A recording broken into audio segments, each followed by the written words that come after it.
Great morning, my dear friends. Bhupesh Anand.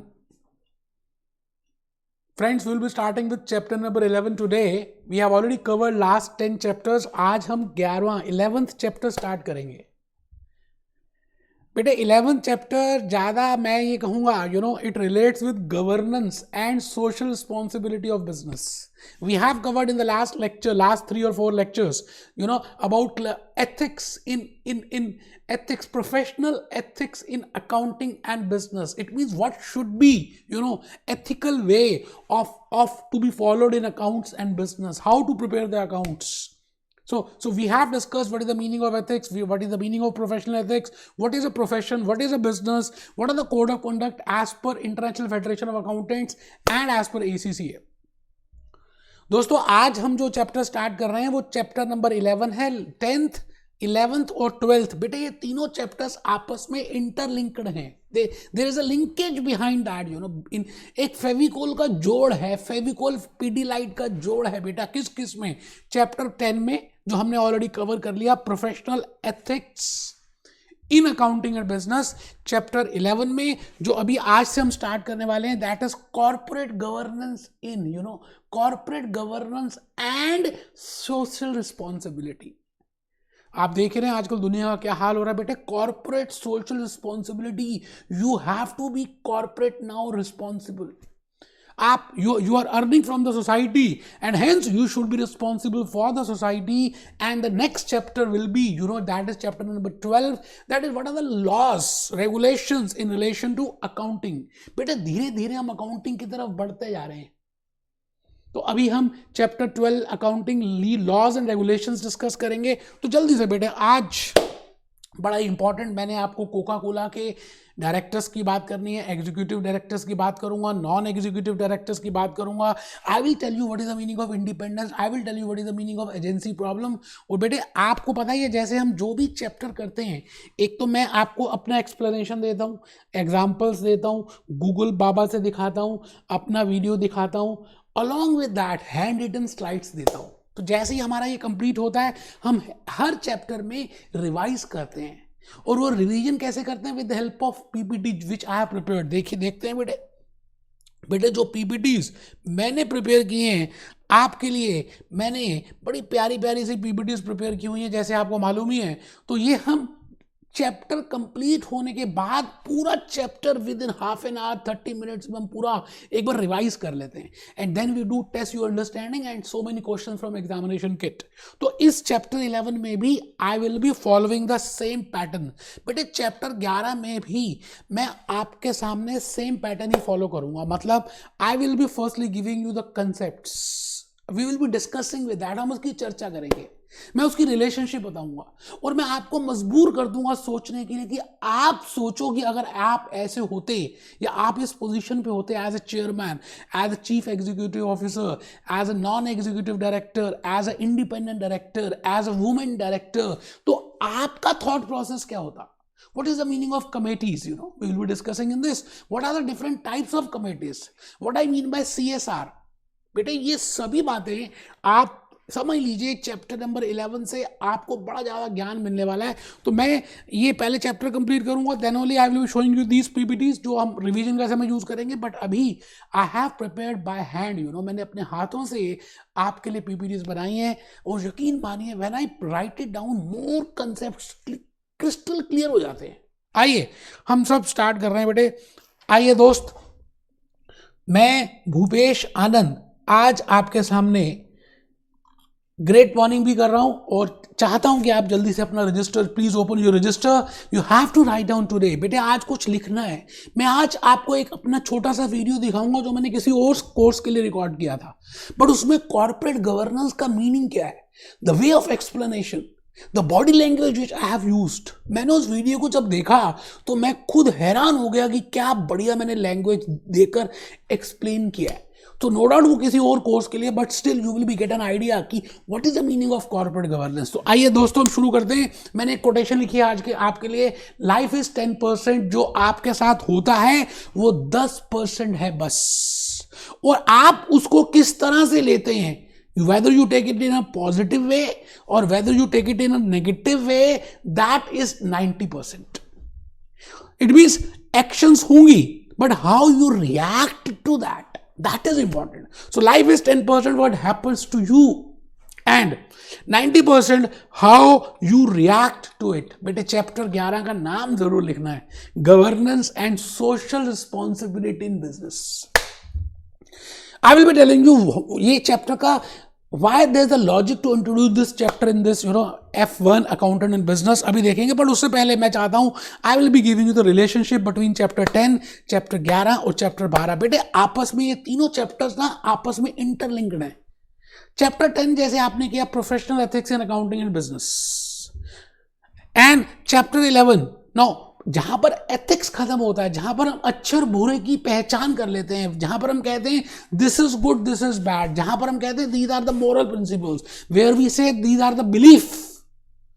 From there only we start with transparency, we start with accountability, we start with disclosure. बेटे जहां पर आप ethical होंगे वहां पर आप अकाउंटेबिलिटी की बातें करेंगे. You will be talking of transparency, you will be talking of disclosure. सब कुछ बताओ, आप अकाउंटेबल हो और सब कुछ ट्रांसपेरेंट होना चाहिए. तो वहीं से when I say transparency, when I say accountability, when I say disclosure, from that point only corporate governance comes into picture. तो बेटे चैप्टर 11 का आगमन की स्टार्टिंग, जहां चैप्टर एंड हुआ वहीं से चैप्टर 11 का सूर्य उदय हो गया. And governance and social responsibility in business, and chapter number 12 बेटे law and regulation governing accounting. Because we are doing accountant in business, so धीरे धीरे बेटे हमारे सब काम होने लगेंगे. And we are moving towards accounting. That what are the laws, what are the regulations? For example, in USA we have Security Exchange Commission, in India we have Security Exchange Board of India, in London we have Company House. So what are the laws, what are the tax laws, what are the other laws which make compulsory for a corporate entity to comply, to prepare the records, to maintain the accounting records, and how to prepare it? All that process we will be doing in chapter number 12. बेटे ये 3 chapters का आपस में link है, इसलिए मैंने organisation को एक झोपड़ी हट, I have represented that organization is represented by this hut, and there are 3 dots. One is chapter 10 professional ethics, chapter 11 that is governance and social responsibility, and chapter 12 is laws and regulations relation to accounting. आइए जी हम शुरू कर रहे हैं बेटे कहानी किस्मत की. मेरी बात को ध्यान से सुनना है बेटे हैंड रिटन स्लाइड्स तो आपको लिखनी है साथ साथ, बट जो examples which I give you, बेटे जो मैं एग्जाम्पल्स देता हूं ना वो बड़े इंपॉर्टेंट है, उसको ध्यान से सुनना है, उसको जरूर नोट डाउन करना है. और जो पीपीटीज में लास्ट में दूंगा जब रिवाइज करेंगे जो भी दिखाई है बेटे उसको बनाना नहीं है, वो पीपीटीज तो आपको फ्री ऑफ कॉस्ट में ऐसे ही देने वाला हूं. बट स्टिल आज ये जो हैंड रिटन स्लाइड्स है you have to write it down. अब सुनना, पहले मेरी बात को सुनो बेटे. As an organization, we have covered 10 chapters.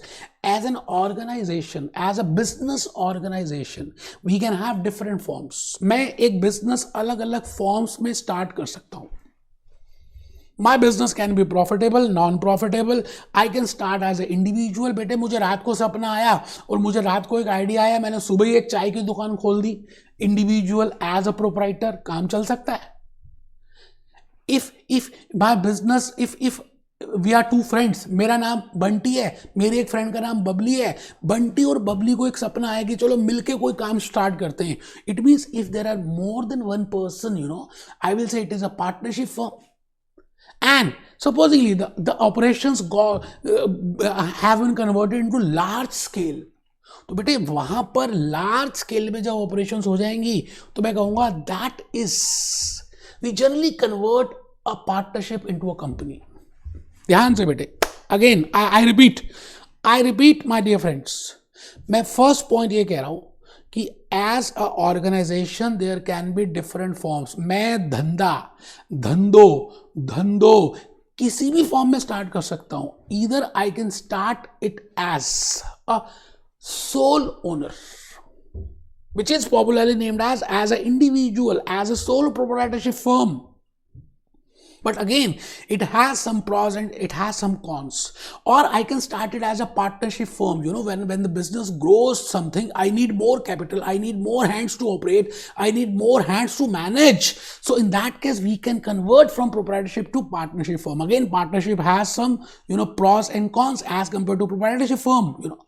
Similarly, a next step forward by partnership firm, I can say, is a corporate entity. But I incorporate it with a registrar of companies, और मैं उसको बोलता हूँ वो company है, corporate entity है. अब अभी हम डिटेल में नहीं जा रहे. कॉर्पोरेट एंटिटी पब्लिक है, प्राइवेट है, लिस्टेड है, अनलिस्टेड है. I am not going to that detail. मैं कुछ और कहना चाहता हूँ, आप मेरी बात को सुनिएगा. मैं ये कहता हूं, जैसे जैसे आपके घर में, अगर आप एक जॉइंट फैमिली में रहते हैं, तो जैसे जैसे बेटे पहले आपकी फैमिली जो थी, मान लेते हैं पहले जॉइंट फैमिली थी, दादाजी, दादी जी, ताया जी, ताई जी, अंकल, आंट, मम्मी, पापा, ऑल, पूरी की पूरी फैमिली एक ही घर में रहती थी. ऐसा हो सकता है ना बेटा? धीरे धीरे धीरे धीरे फैमिली, बच्चे बड़े होने लगे और फैमिली न्यूक्लियर में आ गई. So I can have different forms of family, nuclear family or a joint family, 2-generation family, 3-generation family, 4-generation family. Similarly, a business can be run either by the individual person or by partners or by directors or the owners or the shareholders. But a corporate form of entity क्या होती है? पहले ये देखो, मैं आपके सामने मैंने एक आइडिया दिया आपको. I have just given you a brief idea that what I want to discuss. मैंने कहा that organization can have different forms. तो आप लिख लें sole proprietorship, partnership, corporate entity. अब होगा क्या बेटे, मैं आज के इस लेक्चर में कॉर्पोरेट फॉर्म को स्टार्ट करूंगा. थोड़ा सा मैंने क्योंकि वहां से स्टार्ट करना, because this chapter relates with corporate governance. So I should tell you firstly what is the meaning of corporate. So I have to start from corporate governance and responsibility of the business. तो corporate form, separation of ownership and control. Separation of ownership and control. तो बेटा first point है owners of organization, sole proprietor, partnership, corporate form. अब corporate form क्या होती है? जब हम कंपनी फॉर्म में इसको कन्वर्ट कर देते हैं, जब हमारी ऑपरेशंस बड़ी ज़्यादा हो जाती हैं and we can not control it, we require some specialist. हमें कुछ स्पेशलिस्ट की ज़रूरत है. जैसे टाटा ग्रुप की बात करें, अब रतन टाटा की ऑपरेशंस इतनी सारी बढ़ गई कि भाई आप रतन टाटा जी अकेले सब कुछ मैनेज नहीं कर सकते, because he needs some specialist. You getting my point? क्या स्पेशलिस्ट? फाइनेंस का एक अलग स्पेशलिस्ट होना चाहिए, टेक्नोलॉजी का R&D स्पेशलिस्ट होना चाहिए, फैक्ट्री प्रोडक्शन का सेपरेट स्पेशलिस्ट होना चाहिए, मार्केटिंग का सेपरेट होना चाहिए, ओनर्स अलग है. Now the owners who have invested, who are the share holders of Tata Motors, they have invested their hard earned money. Now these owners again can not be specialist. So it means there are दो class होती है बेटे company में. एक वो जो manage करते हैं और एक वो जो रियल ओनर्स होते हैं. मैं रिपीट कर रहा हूं बेटे, मुंह छोटा नहीं करेंगे, आप मेरी बात को ध्यान से सुनेंगे. मैंने कहा दो तरह के फॉर्म्स होती हैं, दो तरह की मैनेजमेंट होती है, और there are two types of parties, there are two types of groups of people in a corporate entity. एक ग्रुप वो होता है जो ओनर्स होते हैं, जिसको हम कहते हैं शेयर होल्डर्स, जिन्होंने पैसा लगाया, जिन्होंने अपना हार्ड एंड मनी इन्वेस्ट किया. रामलाल, ठनठनलाल, शामू, बबली, बंटी, ये सारा बेटे कॉमन पीपल, मैंगो पीपल, ये all these people have invested in the company, but they don't have the efficiency, they don't have the skill to manage the operations of Tata Motors. तो वो क्या करते हैं कंपनी में, कंपनी क्या करती है, ओनर्स क्या करते हैं, शेयर होल्डर्स क्या करते हैं, दे appoint a separate group of people who have the skill, who have the knowledge and who can run this company, the show, जो पूरी पिक्चर को चला सकते हैं. तो ये ओनर्स अपनी एनुअल जनरल मीटिंग में, these owners they appoint some directors, some persons, some managers, some senior managers, so that this company's operations can be managed. And these persons are named as managers for the time being. और ये जो लोग हैं जिन्होंने appoint किया, उनको हम कह देते हैं ओनर्स हैं या शेयर होल्डर्स हैं. ठीक है, अब प्रॉब्लम आ रही है बेटे, अब दो पार्टीज आ गई, एक शेयर होल्डर्स, एक ओनर्स, और दूसरे जो उस कंपनी को मैनेज कर रहे हैं, production manager, production director, finance director, R&D director, और उसके नीचे मैनेजर्स वगैरह वगैरह वगैरह, बड़े सारी टीम है ना बेटे। ये दोनों के दोनों में गैप होता है, there is a gap, you know, किस चीज का? Because the accurate information which these people have, जो मैनेज कर रहे हैं उनके पास ज्यादा अप टू डेट नॉलेज है, उनको ज्यादा मालूम चल रहा है, दे have more skill. And these owners, ये रेगुलरली तो बिजनेस में आ भी नहीं रहे, इनका ऑब्जेक्टिव कुछ और है। बेटे आप ये बताइए, अगर आप एक कंपनी के ओनर बन जाए, अज्यूम करते हैं that you have purchase some shares of a company and you are a share holder of that company, let it be Tata Motors, let it be Coca Cola, let it be Pepsi, let it be Apple computers, आप उस company के owner हैं। Just have a thought process that being a owner of that company, आपके मन में क्या thoughts आ रही है? What are the thoughts which are coming?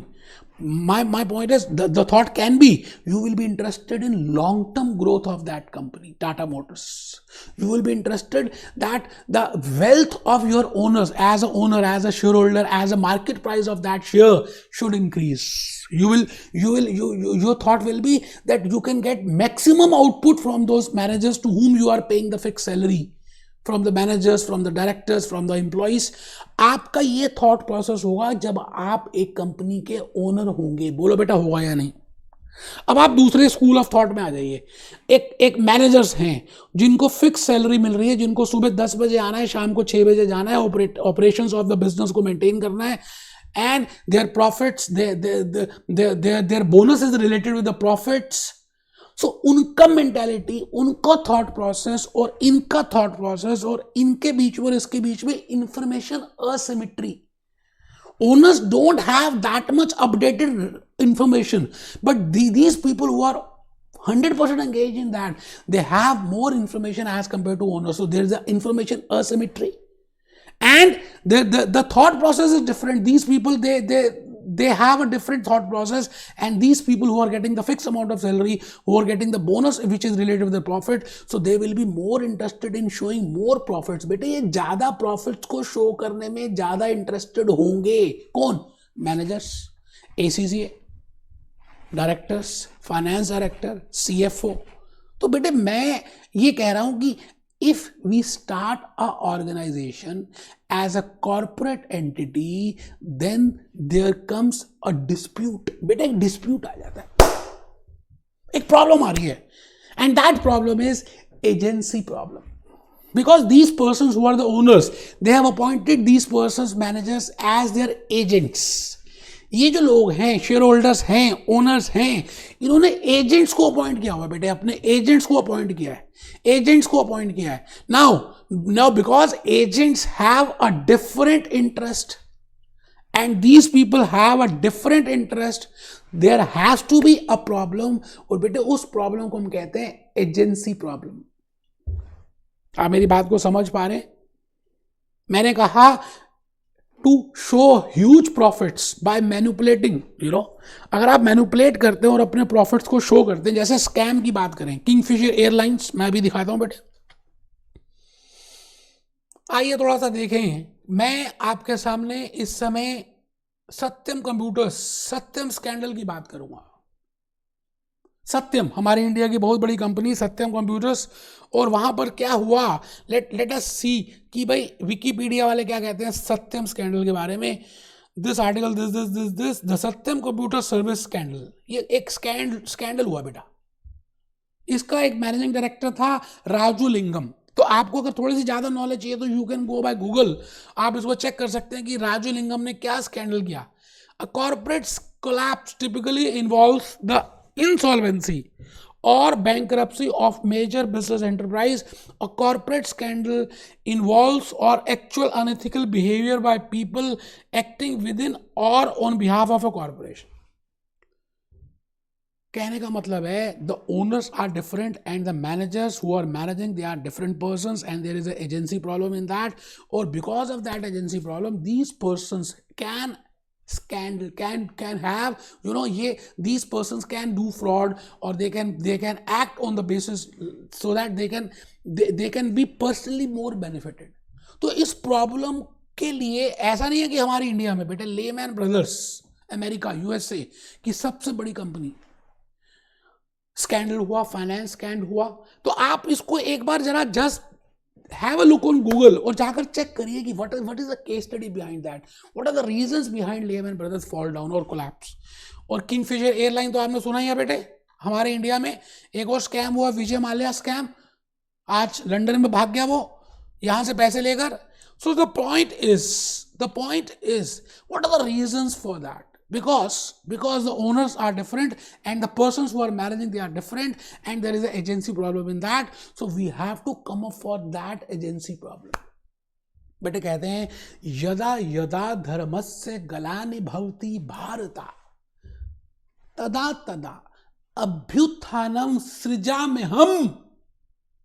जब जब धर्म की हानि हुई, जब जब स्कैम्स बढ़ने लग गए, तब तब एक नया धर्म आया, एक नया लॉ आया, एक नया लॉजिक आया, एक नया कंसेप्ट आया, और बेटे इस कंसेप्ट का नाम है कॉर्पोरेट गवर्नेंस। इसी चैप्टर का नाम है corporate governance and social responsibility of business. कि एक बिजनेस एंटिटी की कुछ what is a corporate governance and what is a social responsibility। तो मैं अभी social responsibility में नहीं जा रहा, I am firstly focusing towards corporate governance, that what is the meaning of corporate governance, because of that agency problem जो मैंने अभी आपको बताया कि agency problem थी, because owners और managers different parties हैं and they have different interest, so to come up to cope with that agency problem हमने क्या किया, कुछ रूल्स बना दिए, कुछ प्रोसेसेस बना दिए, कुछ प्रोसीजर्स बना दिए कि भाई इस कंपनी को हम कैसे लीड करेंगे, इसको एडमिनिस्टर कैसे करेंगे, इसको कंट्रोल कैसे करेंगे, और जो जो जो ये मैनेजर्स हैं, you know these persons to whom we have appointed to manage the things, finance director को कहा, सीएफओ को कहा, मार्केटिंग मैनेजर को कहा, भैया आप अपना अपना इनके ऊपर कैसे कंट्रोल हो, how to manage this work, you know, how to administer their work, how to administer the work of the senior persons, the whole process। हमने क्या किया, एजेंसी प्रॉब्लम को सॉल्व करने के लिए हमने क्या किया, now this company, you know, this corporate entity should be accountable, these persons should be accountable, they should be very much transparent and they should disclose everything। तो बेटे एथिक्स से ही आ रहा है, आप समझ रहे हैं, चैप्टर 10 है ethical, you know ethical professional ethics in accounting and business, chapter 11 है गवर्नेंस एंड सोशल रिस्पॉन्सिबिलिटी। तो हमने इन लोगों के ऊपर कंट्रोल करने के लिए, सुपरवाइज करने के लिए, अकाउंटेबिलिटी को बनाने के लिए एक नया कंसेप्ट स्टार्ट कर दिया, और उस कंसेप्ट का नाम है कॉर्पोरेट गवर्नेंस। बेटे मैं अभी एक वीडियो चलाऊंगा, अपना मेरा वीडियो है, मैंने रिकॉर्ड किया है, मेरे पास राइट है उसकी। बेटे 15-20 मिनट का वीडियो होगा, आपने उस वीडियो में लिखना कुछ नहीं है, जो मैं लिखवा रहा हूं वो किसी दूसरे कोर्स के लिए है, लेकिन द स्पिरिट, द आत्मा, you know behind that knowledge, जो मैं एग्जांपल्स बताऊंगा, जो मैं कहना चाहूंगा आपको, जैसे मैंने एक्सप्लेनेशन दी है, आपने उसको सुनना है, बस इजीली आपको समझ आ जाएगा what is the meaning of corporate governance. वैसे मैंने आपको बता भी दिया दैट व्हाट कॉर्पोरेट गवर्नेंस का जन्म क्यों हुआ, due to agency problem. Agency problem कहां से आई, कॉर्पोरेट ऑर्गेनाइजेशन से। Now in order to cope up with this agency problem we will have corporate governance. Now what is corporate governance, it is a group of policies and procedures and rules to lead, to administer and to control the corporate entity so that every person is accountable, transparent and disclosure should be there। तो आज मैं आपको अभी और 2 minute के बाद अपना video start करूंगा। बेटे कसम होगी अगर आपने ध्यान से उसको नहीं सुना। आइए थोड़ा सा देखें, पहले कुछ लिखना है क्या, 1-2 मिनट की बात रहेगी बेटा। तो मैंने आज आपके सामने ये बताया that a company has a agency problem. For example Coca Cola की बात कर रहे हैं बेटे, ओनर्स एक तरफ हैं, इन्वेस्टर्स, व्हेन आई से ओनर्स आई मीन इन्वेस्टर्स। ये ओनर्स हैं बेटा, ये इन्वेस्टर्स हैं बेटे, ये शेयर होल्डर्स हैं बेटे, owners, investors, share holders.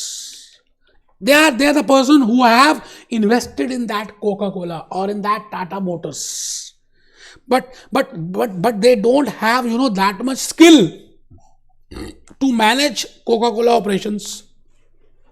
So this corporate entity has to appoint some skilled persons who have expertise in their own field, and those are named as directors, managers, or specialized managers. Now because these are the two parties and they have two different interests, so there comes a problem of agency, जो मैंने बेटा यहाँ लिखी है.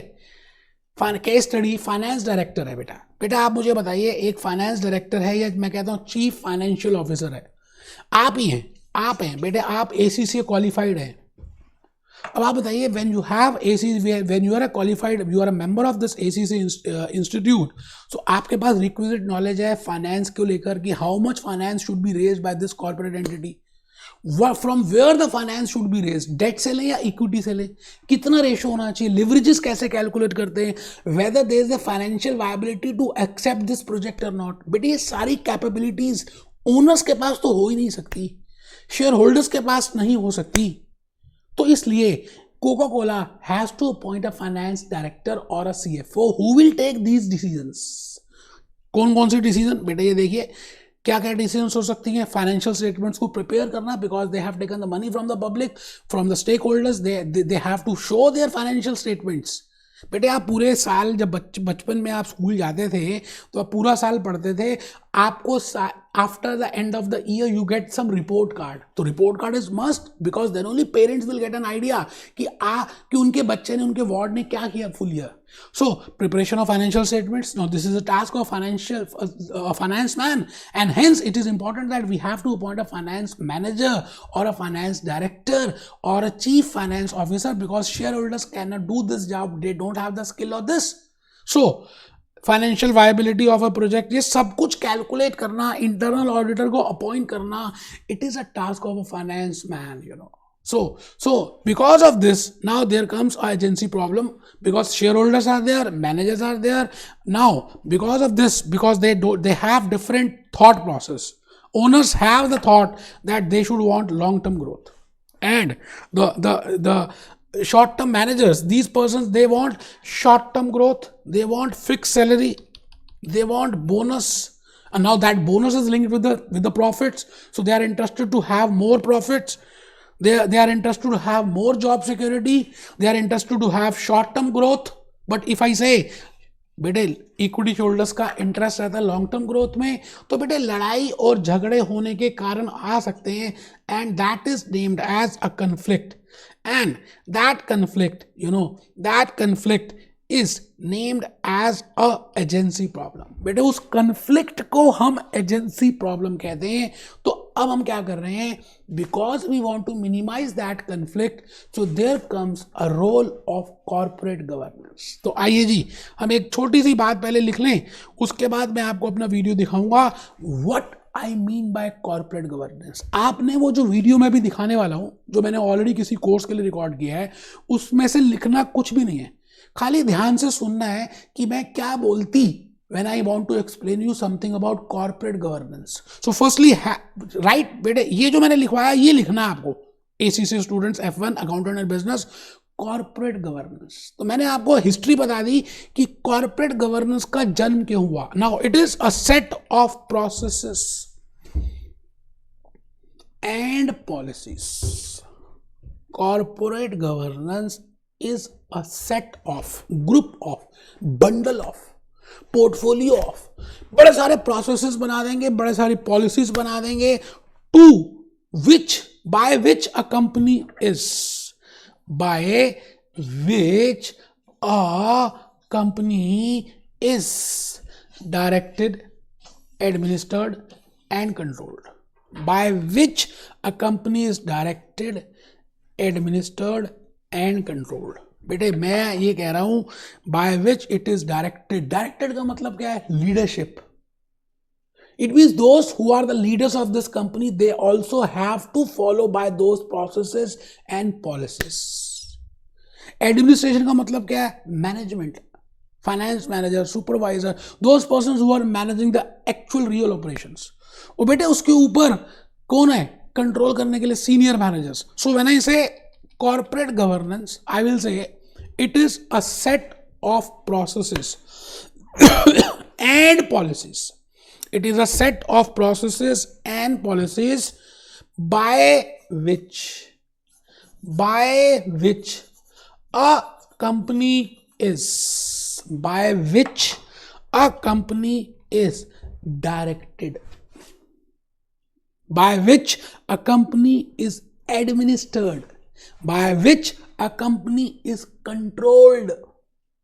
When I say directed, I mean leadership. When I say administered, I mean management. When I say controlled, I mean senior level management. तो बेटे मैं भूपेश आनंद आपको कॉर्पोरेट गवर्नेंस के साथ लेके चल रहा हूं. मैं अभी आपको अपना वीडियो दिखाऊंगा और आप ध्यान से उस वीडियो को सुनेंगे कि मैं कहना क्या चाह रहा हूं. आइए सर, आइए देखते हैं.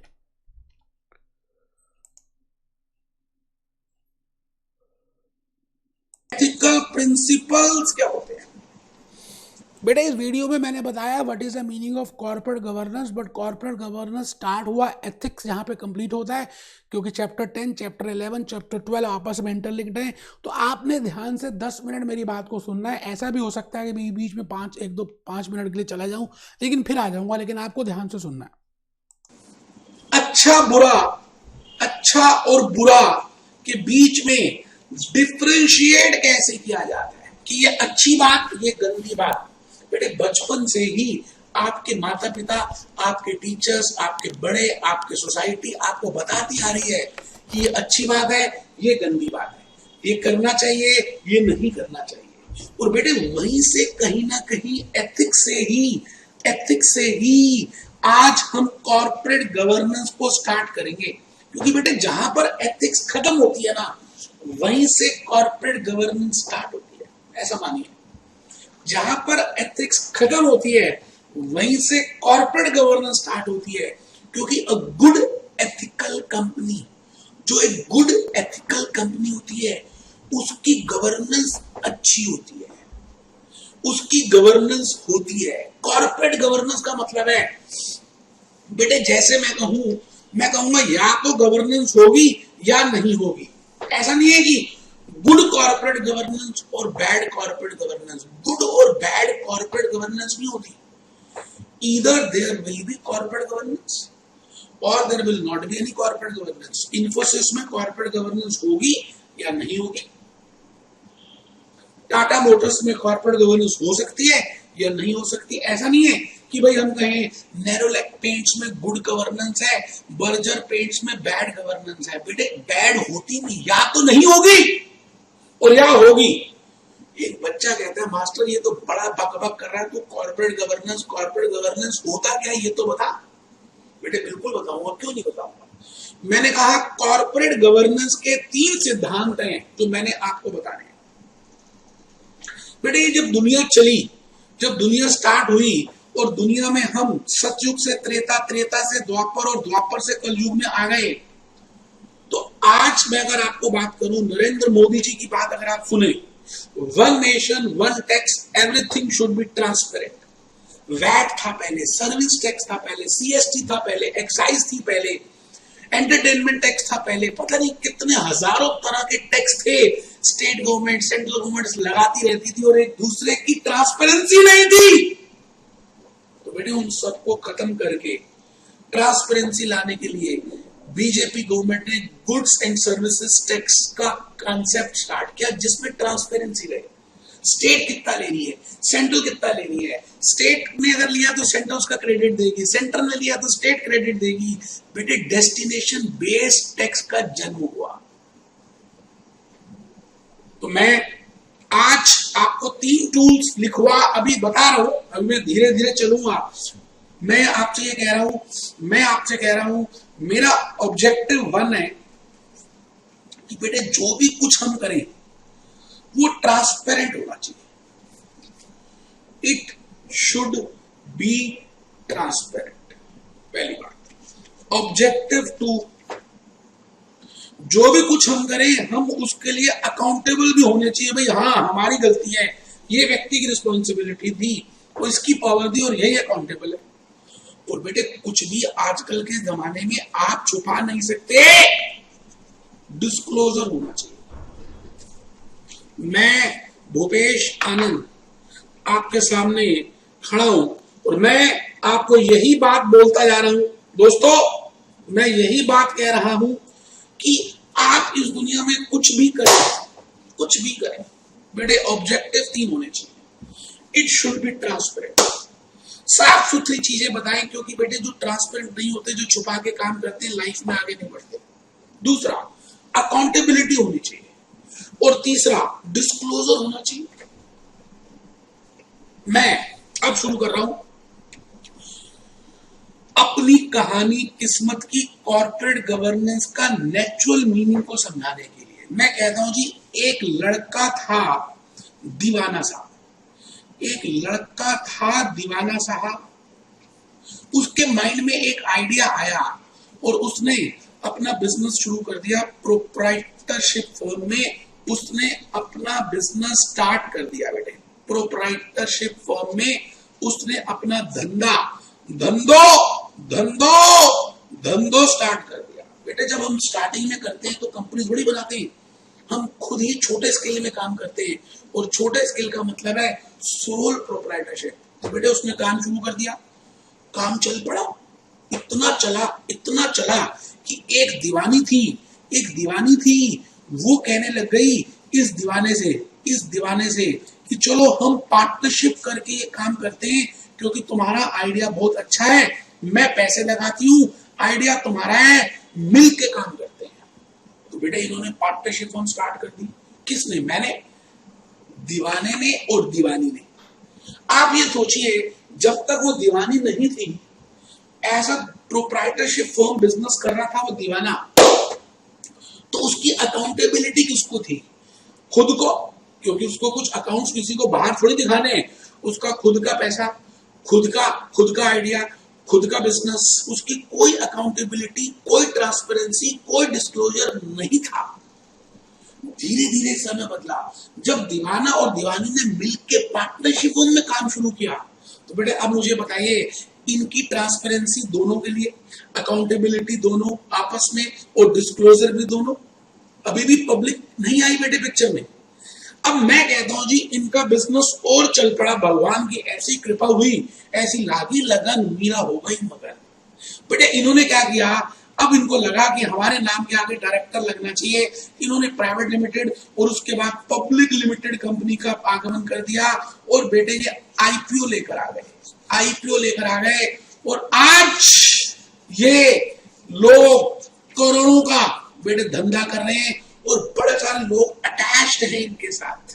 बैंकर्स अटैच्ड हैं, इन्वेस्टर्स अटैच्ड हैं, सप्लायर्स अटैच्ड हैं, कस्टमर्स अटैच्ड हैं, एम्प्लॉइज अटैच्ड हैं। इन्फोसिस का सोचिए, किसी भी कंपनी का सोचिए बेटे, जो आईपीओ लेकर आया हुआ है, उसके स्टेक होल्डर्स कितने सारे हैं।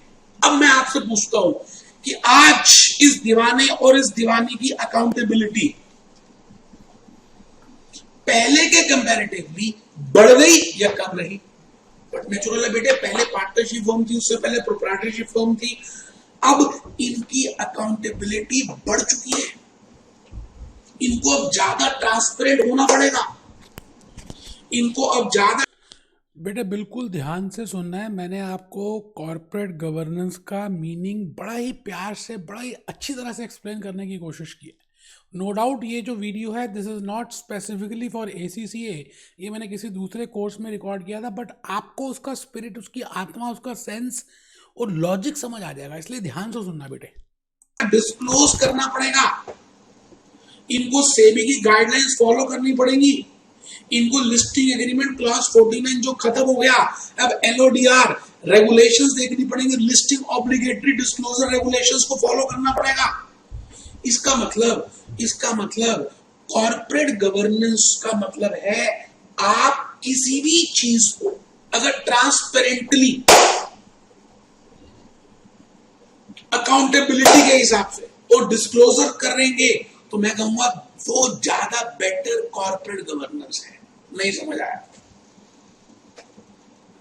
एक बच्चे ने मुंह इतना छोटा कर लिया कि मैं क्या बताऊं। मालूम है बेटे आपको समझ नहीं आया। बेटे मैं भूपेश आनंद हूं, जब तक आपको समझ नहीं आएगा मैं बोलता रहूंगा, मैं अलग अलग एग्जांपल देके समझाता रहूंगा। आप बस ठंड रख के 2-3 मिनट मेरी बात को यार और सुन लेना, क्या हो गया। मैं आपसे ये कह रहा हूं कि कॉर्पोरेट गवर्नेंस और कुछ भी नहीं। आप जब अपनी कॉर्पोरेशन को, आप जब अपनी कंपनी को चलाते हैं तो चलाते समय आपको वहां पर application of best management practices use करनी चाहिए। आपको अपना कॉम्प्लायंस ऑफ लॉ करना चाहिए। और बेटे मेरे लाल, एडहेरेंस ऑफ एथिकल स्टैंडर्ड्स करनी चाहिए। जय माता दी। मैंने 3 बातें बताई।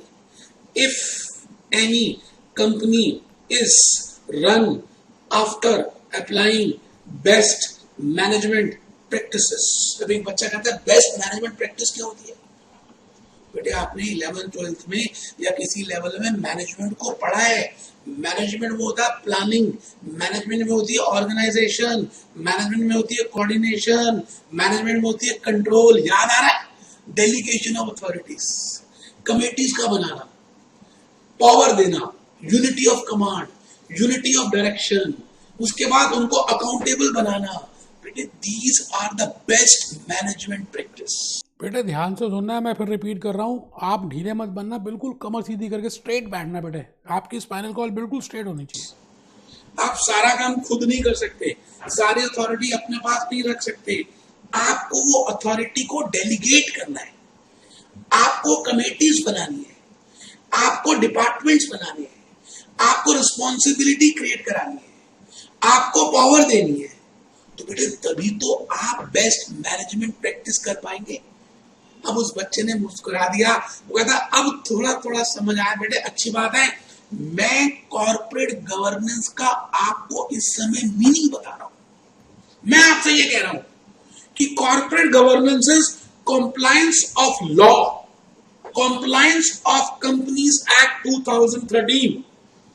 बेटे मेरा एक्सप्रेशन का स्टाइल देखिए, body, just see my body language. अब कंपनीज एक्ट 2013 जो भी कहता है लेटर में आत्मा से और स्पिरिट से, अक्षरों से और इंटेंशन से उसको फॉलो करना। बेटे उसको फॉलो करना, जीएसटी को फॉलो करना, जीएसटी 2017 जो लॉ एप्लीकेबल हो चुका, बेटे उसको फॉलो करना। That is named as compliance of law. तो मैं भूपेश आनंद आपको यही बात कहने का, बेटा 2 मिनट का रह गया। Corporate governance is application of best management practice. Corporate governance is compliance of law, and corporate governance is adherence of ethical standards. अच्छा स्टैंडर्ड्स को फॉलो करना। तो बेटे कॉर्पोरेट गवर्नेंस का मतलब थोड़ा सा तो जरूर आपको आइडिया लग चुका होगा, किसी भी कंपनी को रन करना with these principles. Principle number 1, principle number 2, principle number 3, so that the objectives, बेटे objective of corporate governance, purpose of corporate governance, merits or advantages of corporate governance, benefits of corporate governance, MCQs बार बार पूछ रहे हैं, आप ज्यादा समझदारी मत करना, ध्यान से सुनो इसको, जिससे उस कंपनी के ऑब्जेक्टिव्स मीट हो पाए, जिससे उस कंपनी के ऑब्जेक्टिव्स मीट हो जाए। हम कहते हैं बेटे उसी का नाम है कॉर्पोरेट गवर्नेंस। अब ऑब्जेक्टिव क्या? बेटे एक ऑब्जेक्टिव क्या हो सकता है कि वेल्थ को एफिशिएंटली मैनेज करना, efficient management of wealth, wealth को एफिशिएंटली मैनेज करना। उसके बाद बेटे दूसरा ऑब्जेक्टिव ये भी हो सकता है कॉर्पोरेट सोशल रिस्पॉन्सिबिलिटी को निभाना, और बेटे सस्टेनेबिलिटी डेवलपमेंट करना, सस्टेनेबिलिटी डेवलपमेंट को करना। तो मैंने कहा 3 प्रिंसिपल्स हैं। मैंने कहा corporate governance is those policies, those standards, those practices which give me transparency, which give me accountability, which give me disclosure, so that efficient management of wealth can be there, corporate social responsibility can be achieved, and sustainable development. अब एक बच्चा कहता है master बहुत बकबक कर लिया, थोड़ा लिखवा दे तो ज्यादा अच्छा। लिखवाऊंगा बेटे, क्यों नहीं लिखवाऊंगा, आप ये बताइए। मैं अभी तो ये भी बताने वाला हूं कि ये जो कॉर्पोरेट गवर्नेंस है इसकी मैं धज्जियां उड़ा दूं, अगर संधि विच्छेद कर दूं तो बेटा 2 अक्षर आए, एक हुआ कॉर्पोरेट, एक बेटा आपने ध्यान रखना है that in order to resolve that agency problem in that corporate entity और to have a better accounting, better transparency and better disclosure, there comes a new concept which is named as corporate governance. आपको agency problem के point of view से corporate governance को थोड़ा सा ज्यादा सोचना है। तो गवर्नेंस बेटे मैं बताऊंगा कॉर्पोरेट का जन्म कहां से हुआ, इसमें कौन कौन से वर्ड मिले और कहां पे कौन सी जगह इसका जन्म हुआ। बेटे लैटिन वर्ड है, लैटिन, जो बताता है कॉर्पोरेट गवर्नेंस की बात करता है। और बेटे गवर्नेंस गुबरमेटो, ये भी देखेंगे लैटिन वर्ड है गुबरमेटो, टॉस्टियर। आप गूगल में जाकर चेक करें ना तो आपको ज्यादा पता चलेगा। गाइड,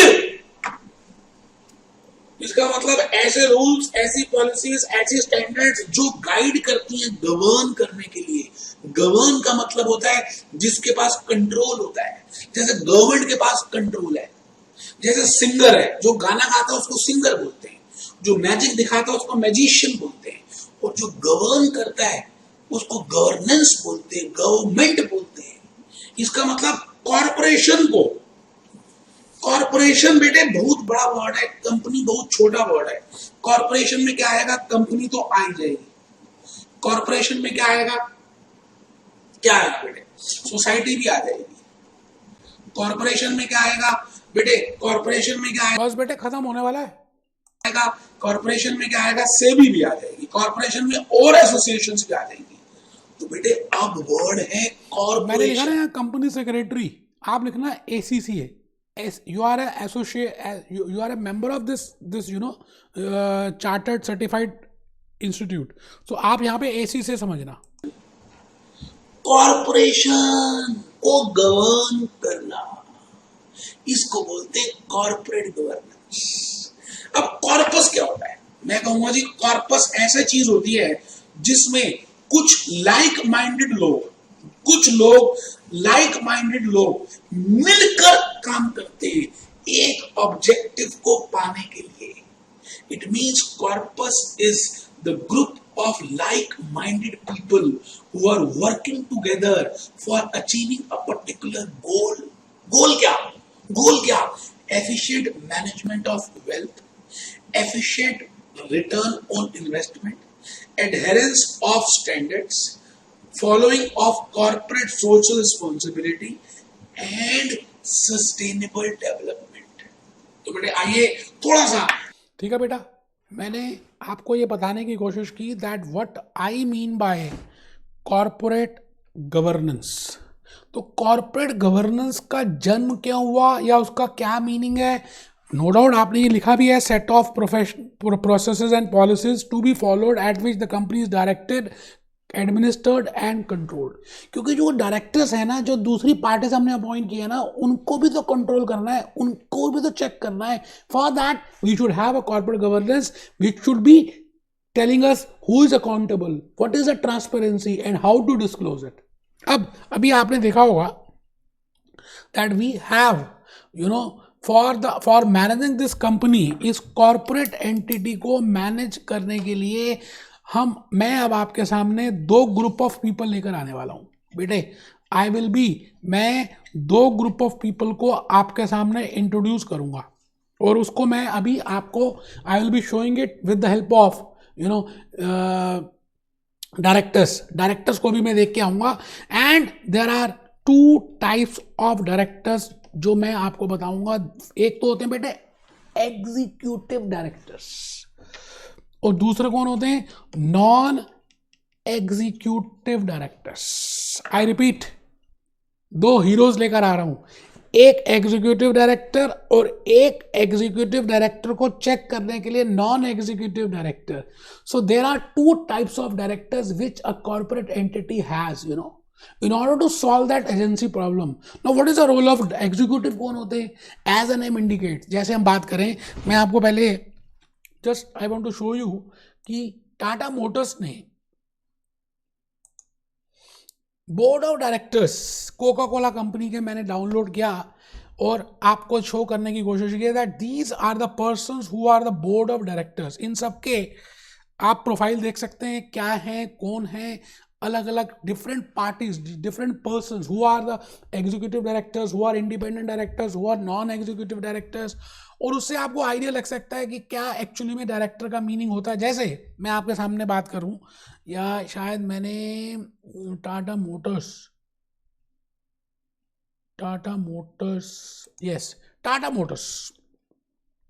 के भी डायरेक्टर्स को मैंने यहाँ पर आपके लिए बनाया है. जस्ट साइट से देखने की कोशिश की that who are the directors, along with Ratan Tata leadership team, Tata group, board of directors, executive directors, leadership, Tata Sons, and they have different, Tata Coffee leadership, TCS. What are the principals? Who are the directors? Who are the executive directors? Who are the non-executive directors? But ये सभी आप देख सकते हैं, क्योंकि किसी भी corporate entity को चलाने के लिए we need directors.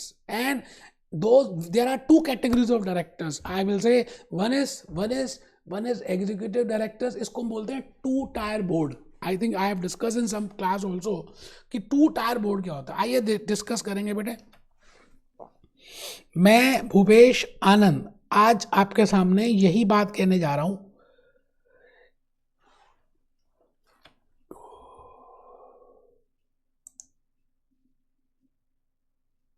ठीक है जी, कि in order to manage a company we have 2 set of directors. One is directors and one is executive directors and second is non-executive directors. अब ये आपको थोड़ा सा लिखना है that what are the features of effective corporate governance. We have discussed what I mean by corporate governance. अब वो corporate governance best कैसे हो, कैसे effectively हो, what are the features of that, उसको डिस्कस करने जा रहे हैं. That company should have board of directors and it should be a mixture of. क्या, जब आप कहीं पे मैरिज में खाना खाने जाते हैं तो बेटे आप क्या करते हैं, पहले स्नैक्स खाते हैं, थोड़ा सा स्नैक्स में थोड़ा खट्टा, थोड़ा मीठा, थोड़ा ठंडा, थोड़ा नमकीन सब लेते हैं. मेन मीनू में खाना खाने जाते हैं तो सभी सब्जियां डालते हैं. सो उसको हम कहते हैं you have tested full composition. Similarly a best corporate governance should have these features. जैसे हम कहते हैं एक मॉनिटर, क्लास के मॉनिटर में ये फीचर्स होने चाहिए, then only we can say he is the best monitor. Similarly for having a best corporate governance these are the features. तो बेटे पहला फीचर देखिए क्या है, board of directors should consist of, 2 तरह के डायरेक्टर्स होने चाहिए बोर्ड ऑफ डायरेक्टर्स में.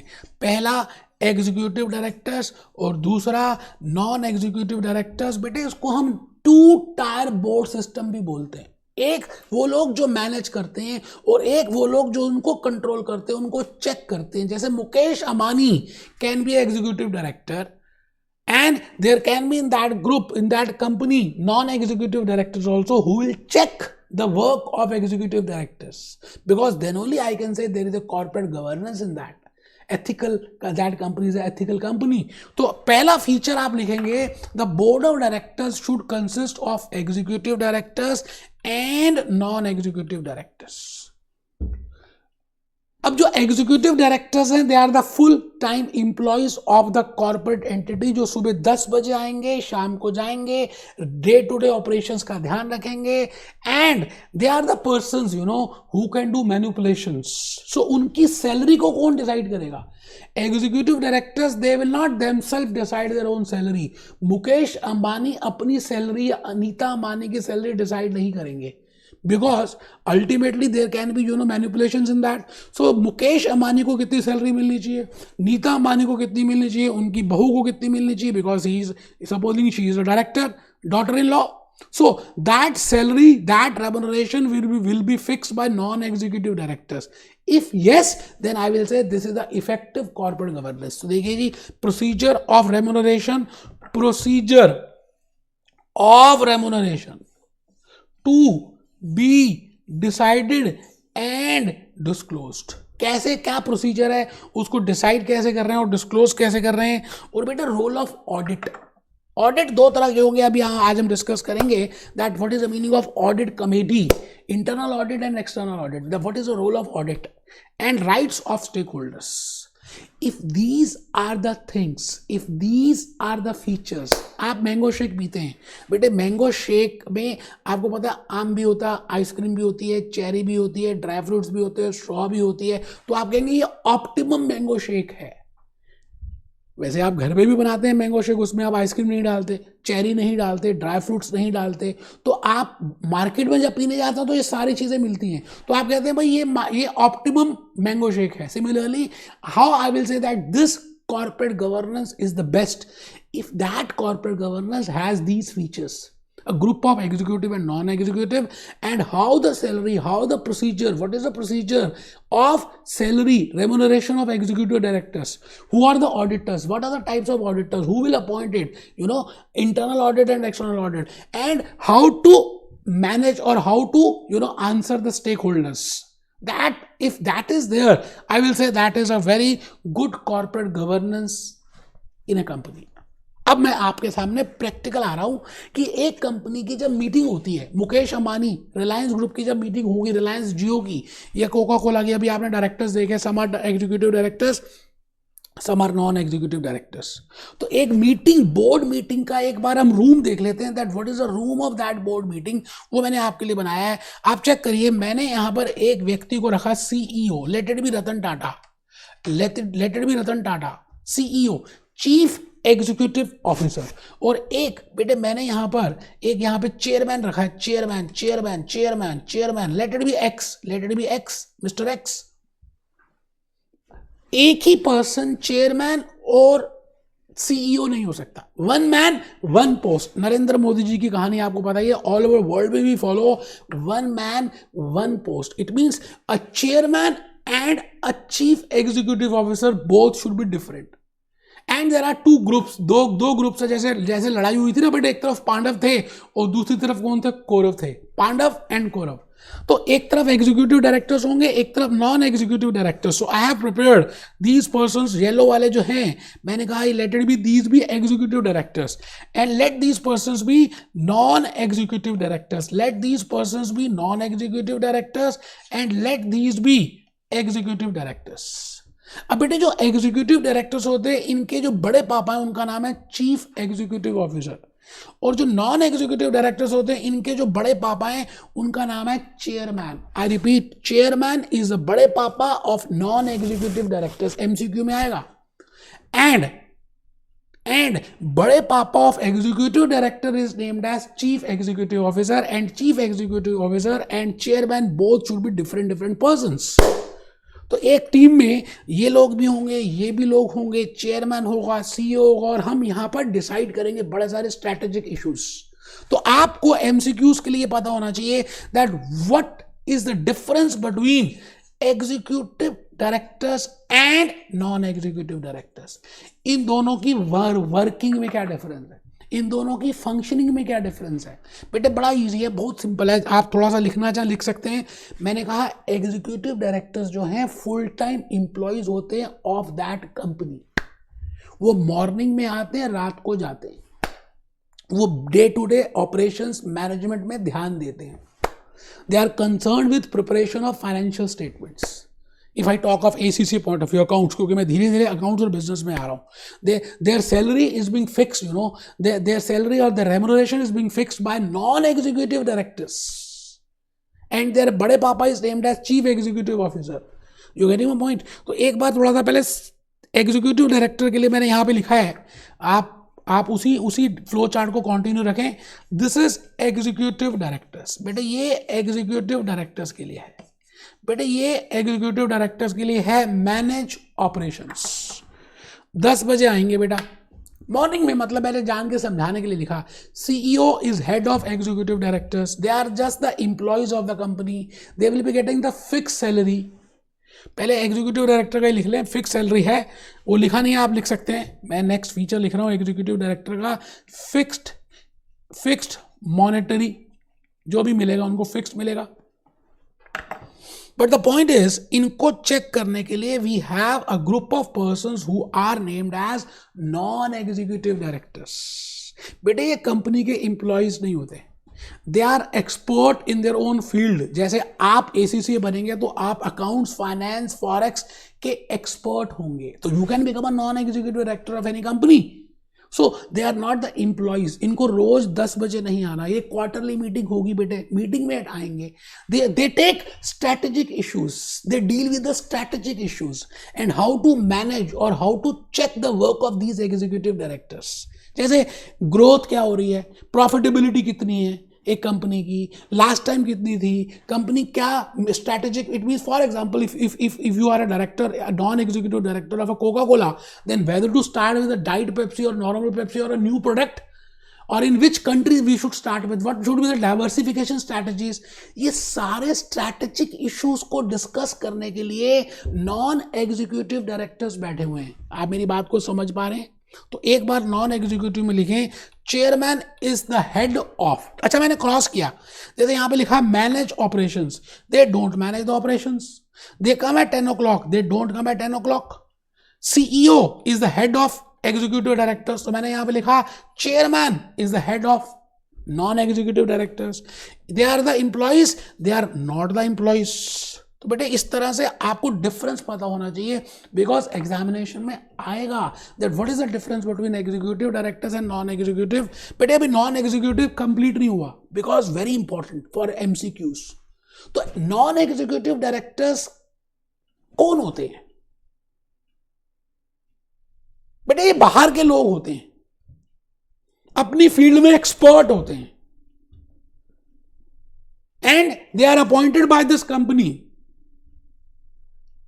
And their salary, their emoluments will be discussed in the full board of directors meeting. पूरी board of directors की meeting में इनका remuneration decide होगा. किसका?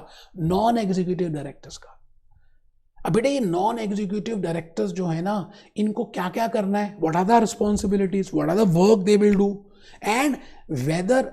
एक बड़ा इंपॉर्टेंट फीचर है that these non executive directors should be independent. I repeat, executive directors तो बेटे सुबह से लेकर रात तक कंपनी में रहने वाले हैं, and they will deal with the main operations of the business. So they have more access of the cash. they can more do fraud or manipulate or misappropriate. but these non executive directors ये तो बेटा quarterly जाएंगे कभी कभी, तो इनका क्या work है और इनकी इंडिपेंडेंस कैसे है? Because non executive directors should be independent, because then only he will be free to question or to check or to pinpoint or to disclose that these are the problems. बेटे आपने अभी देखा Satyam scam, Kingfisher scam, Lehman Brothers, Enron, all these problems were there. Financial scandals आए. So नया concept आ गया that in every board we should have non executive directors, but along with that those non executive directors should be independent. अगर independent नहीं होंगे तो बेटे फिर फायदा क्या है नॉन एग्जीक्यूटिव डायरेक्टर्स को लाने का? So they are just like a auditor, external auditor, that person is an external person. He is not concerned with the main operations. He is not related with the persons. He does not have any dependency on that. On the same basis, अभी मैं बताऊंगा what should be, how we will check that the person is independent. तो एक सबसे important feature है non executive directors का, that all non executive directors should be independent. तो आइए आप लिखें first point, what are the main tasks of these persons? They should take strategic decisions. Non executive directors will only take strategic decisions. Example के लिए मैंने लिखा Coca Cola, तो क्या स्ट्रैटेजिक डिसीजन हो सकती है? डाइवर्सिफिकेशन हो सकती है, न्यू प्रोडक्ट आ सकता है, new markets, new country, new subsidiary. So this can be a strategic decision for Coca Cola. Similarly बेटे आप किसी के लिए भी सोच सकते हैं, ठीक है. जैसे आपने एसी से स्टार्ट किया तो एसी से can be a strategic decision for you. Appointment and remuneration of executive directors, जो तो मैंने पहले बता दिया that what are the main task of non executive directors, कि कौन से अपॉइंटमेंट हो, कौन से एग्जीक्यूटिव डायरेक्टर्स हो, उनकी सैलरी क्या हो, रेम्यूनरेशन क्या हो. All that process will be the work or the duty of non-executive directors. Whether financial control, बेटे उस कंपनी में, कॉर्पोरेट एंटिटी में internal control, financial control effective है क्या? Financial statements accurate information show करती हैं? Because this is very important, because you know financial information, with the help of that, you know, we can manipulate the things. So whether the financial statements depict accurate financial information, whether the accurate financial controls are there, and whether the proper risk is there, it can be easily managed. These are the tasks of non-executive directors, monitoring the work of senior management. ठीक है जी. Now अब point, last point में आ गए बेटे. Non executive directors play a more important role in the growth of that company. तो law makers ने एक बात को इंश्योर किया कि that these non executive directors should have a proper corporate governance. मतलब एक एग्जामिनर होगा और एक एग्जामिनर्स के हेड एग्जामिनर भी बना दिए. जैसे बेटे आप पेपर्स देते हैं, मार्क्स देते हैं, अज्यूम करते हैं 10th में या 12th में आपने स्कूल में पेपर में बोर्ड एग्जामिनेशन किया, तो बोर्ड एग्जामिनेशन में आपका पेपर चेक हुआ, एक तो चेकर हो गया, उसके ऊपर हमने, वो चेकर गलत ना हो उसके ऊपर हमने that person should be independent person, and उसके ऊपर हमने एक हेड बना दिया, क्या? हेड एग्जामिनर, और the person who will check the marks, totalling check करेगा, बाकी सब चीजें चेक करेगा, सो दैट कहीं भी मिस्टेक ना रहे. So in order to check executive directors we have non executive directors, but in order to check those non executive directors, बेटे हमने क्या किया? We have incorporated a corporate governance among those non executive directors also. तो उनकी independence को ensure करने के लिए we have some guidelines, some policies, some rules. वो रूल्स देख रहे हैं बेटे 2 मिनट में हो जाएंगे. आप ऐसे ढीले बैठे, यार एक गलत बात है. देखो आप कमर सीधी करके बैठो, मैं खड़ा हूं और आपके सामने सारी चीजें बता रहा हूं, ये गलत है ना. टाई लगाई है, कोट लगाया, गर्मी है, फिर भी ऐसा कर रहा हूं, सो दैट मेरी एनर्जी आप में फ्लो होती है. तो बेटे फर्स्ट इंडिपेंडेंस, अब आपने माइंड में रखना है that you want to ensure the independence among non executive directors, because if they are independent they will be more concerned with growth of the company. but अगर वो कहीं ना कहीं indirectly related होंगे तो वो अपना they will take biased decision, they will have some bias in the information. So in order to have unbiased decision making, हम यहां पर उनकी इंडिपेंडेंस इंश्योर करेंगे. आप बताइए, if you want to ensure कि वो non executive director should be independent, कुछ क्वालिफिकेशंस होनी चाहिए.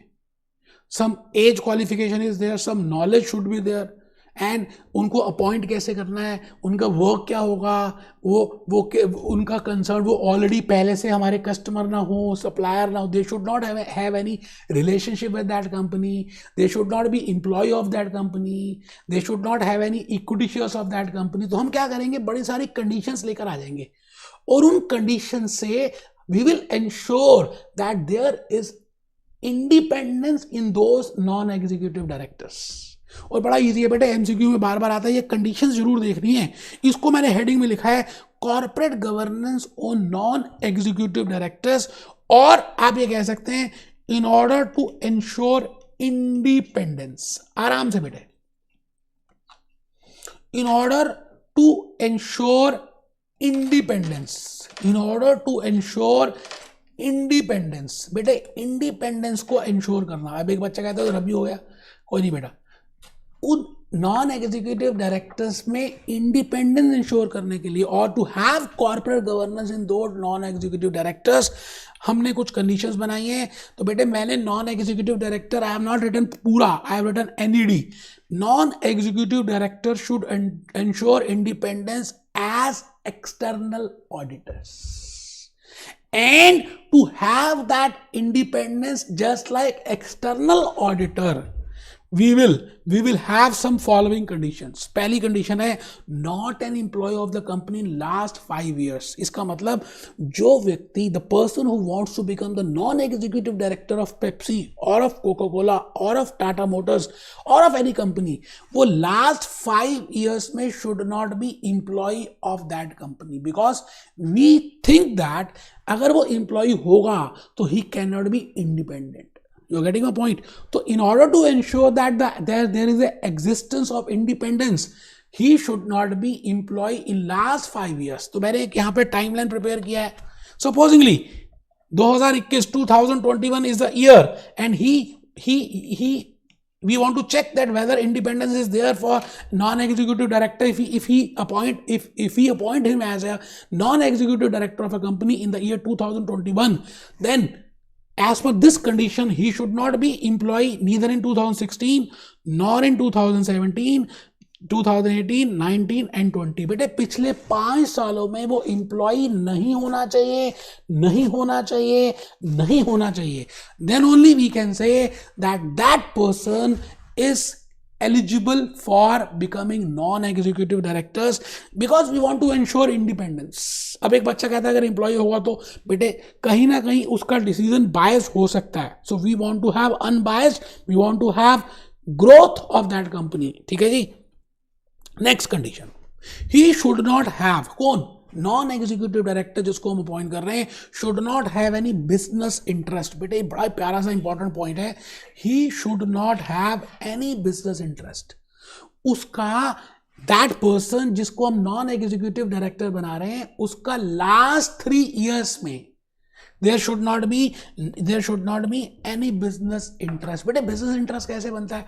या तो मैं कस्टमर हूं, या तो मैं सेल से रिलेट कर रहा हूं, या परचेज से रिलेट कर रहा हूं. इसका मतलब एम्प्लॉय तो पहले ही हटा दिया हमने. अब हमने कहा आप सप्लायर भी नहीं होने चाहिए और आप कस्टमर भी नहीं होने चाहिए. Last 3 years, for we will count these last 3 years consecutively.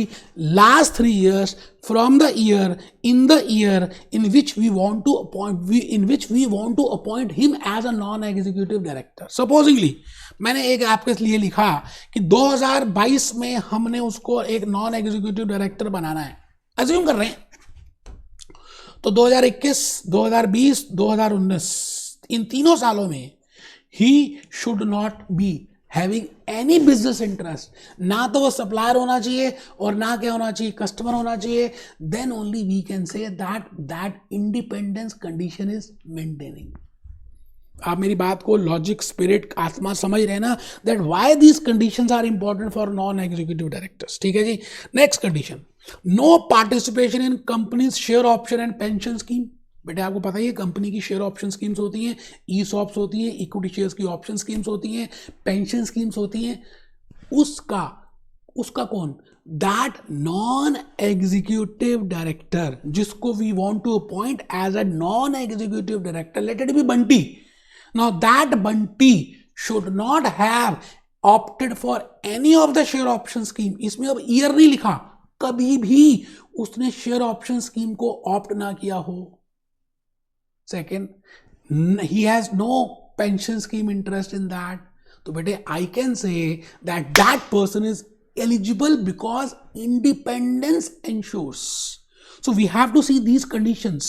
What are those conditions which will ensure that independence among non-executive directors? ठीक है जी. आगे आ जाइए.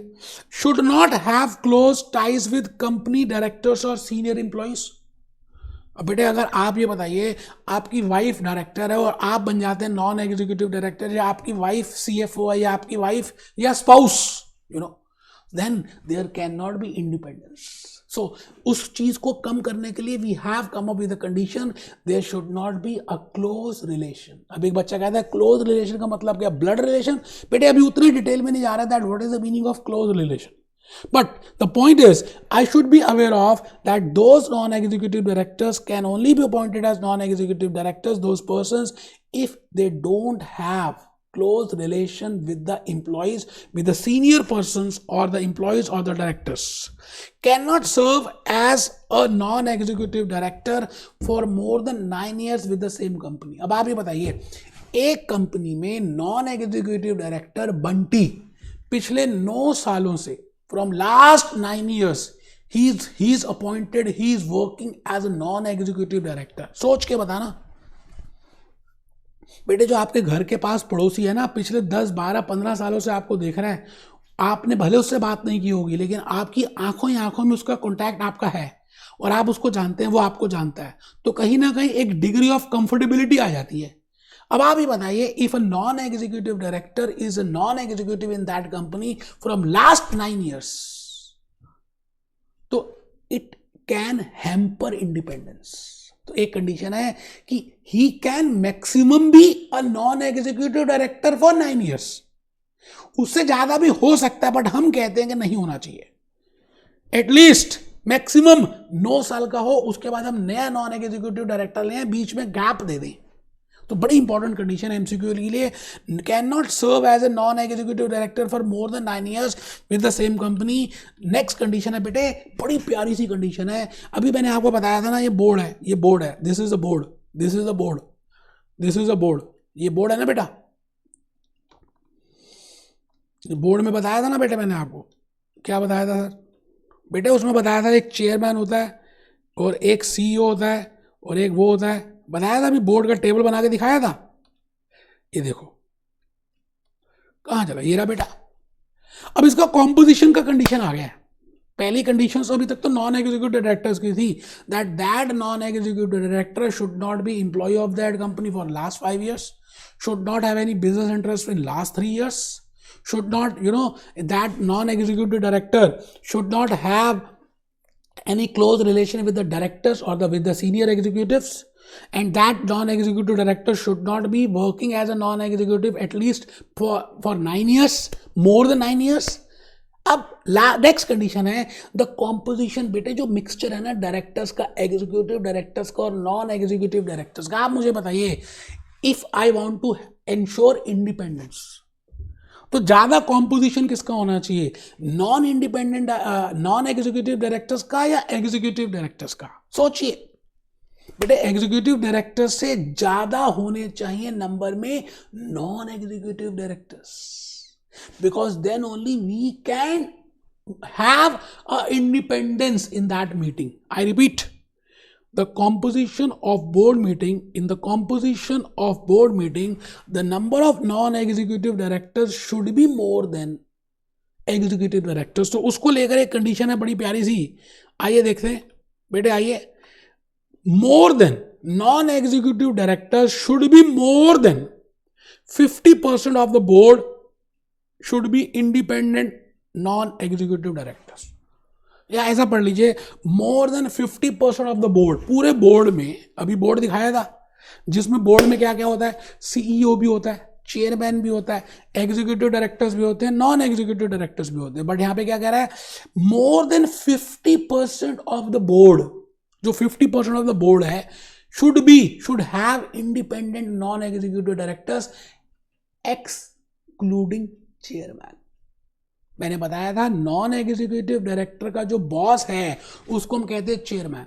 तो चेयरमैन भी नॉन एग्जीक्यूटिव होगा, उसको हटाकर पूरे बोर्ड का टोटल का 50% से ज्यादा should be non executive directors. आइए देखें, नेक्स्ट देखें. एग्जीक्यूटिव डायरेक्टर्स मान लेते हैं 9 है, मान रहे हैं, अज्यूम कर रहे हैं, एंड नॉन एग्जीक्यूटिव डायरेक्टर्स भी 9 है. तो क्या लगता है 50-50% की कंडीशन मेंटेन हो रही है.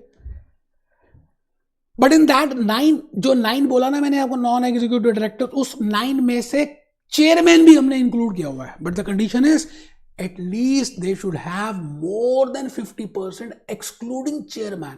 तो मैं क्या करूंगा, 9 में से मैं ये चेयरमैन कम कर दूं. अगर 9 में से एक चला गया तो 8. इसका मतलब 9 तो एग्जीक्यूटिव डायरेक्टर्स हैं और 8 नॉन एग्जीक्यूटिव हैं. It means that independence is not being maintained.